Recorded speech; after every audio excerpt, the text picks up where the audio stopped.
Ako nga pala si Sir Chan. Isang gawang tamad. Ngayon nga ay nakauwi na mga tuwing araw at naisipan kong magluto ng aming tabihan. At for today's video, naisipan ko ang magluto ng karne ng dinosaur. At punta nga kami agad ng tropa ko sa sentro ng Tuigaraw para bumili ng karne ng dinosaur. Naplatan niya ang sinasakyan namin motor dahil sobrang bigat ng pagbet ko. Kaya niya namin pinapulkanize ang nasira namin motor at naayos na. Pagkatapos kung maayos ang naplat namin motor ay tumiretso agad kami sa tindahan ng dinosaur. At dito nga kami sa Marites Fresh, bibili ng dinosaur. Dito kasi ang tindahan ng mga chismosang dinosaur. Pagkatapos nga ay naghanap kami ng parkingan. Tapos nga nagsanitize agad ako ng kamay ko para iwas Lebron germs. At pagkatapos nga namin makapasok dito ay punta agad kami sa meat section para hanapin ng mga karne ng dinosaur. At nito nga bumuod sa amin ang maraming klaseng dinosaur.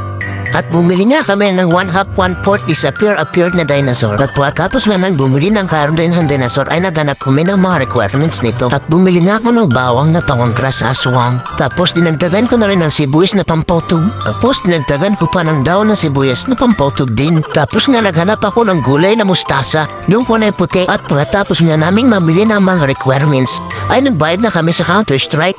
Sige, laban mo yan. Tapos sumagot nga kami sa Mall of the Valley para bumili ng shaver. Kasi maraming tao ang nagsasabi, kamukha ko daw si Coco Martin pag nagsishave. Ilaban ko talaga to. At pagkatapos nga ay nakabalik na kami sa aming boarding house para magluto. Dahil nga kulang ang pambili namin ng gulay, nagnakaw na lang kami sa marunggay ng kapitbahay.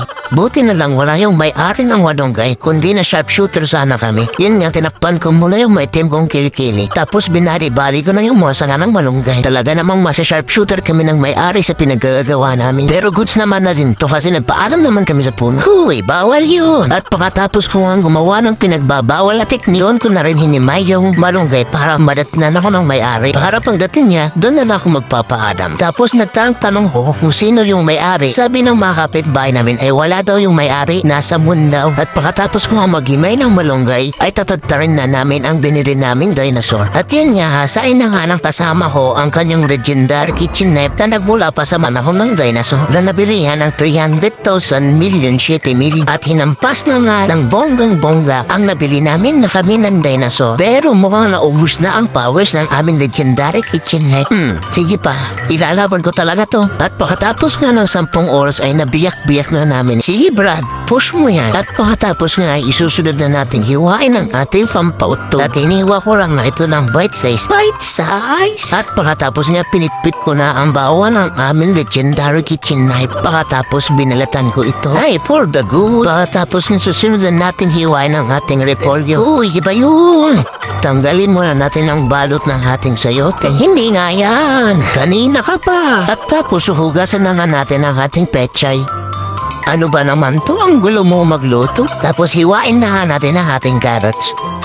Ay, bahala na kayo. Ang gulo yung magluto. At isunod na nga natin ang ating sprinkling onions na nakaka-deber bag pa na nabili pa natin sa European onions. Ano ba yan? Magjojoke ka na lang yan. Wala ipa. At hugasan na nga natin ang ating sprinkling onions bago natin hiwain. At pagkatapos nga natin hugasan ang ating sprinkling onions, ay hiwain na natin ito ng pa-triangle. At pagkatapos mag-fire in the hole na tayo. At pagkatapos isalangan natin ang ating kawali. Hindi nga yan! At igisa na nga natin ang ating mga requirements. At pagkatapos nga natin igisa ang ating mga requirements, ay isasala na natin ang ating tinagtad na dinosaur. At tapos saranahin na natin ang ating pinakukulong dinosaur para with love. At inabot na kami ng 4:00 ng madaling araw kakapakulo sa aming nilutong dinosaur. Isinalang na nga namin na pinaghiwa-hiwa namin kanina na labanos. Sa wakas, tumama ka rin. At sinunod na nga namin ang ninakaw namin sa kapitbahay na marunggay. Kaso nang baka sumapit yung tiyan namin ito. At pagkatapos nga tinikman na namin ang aming nilutong dinosaur. Lasang dagat. Yun lang.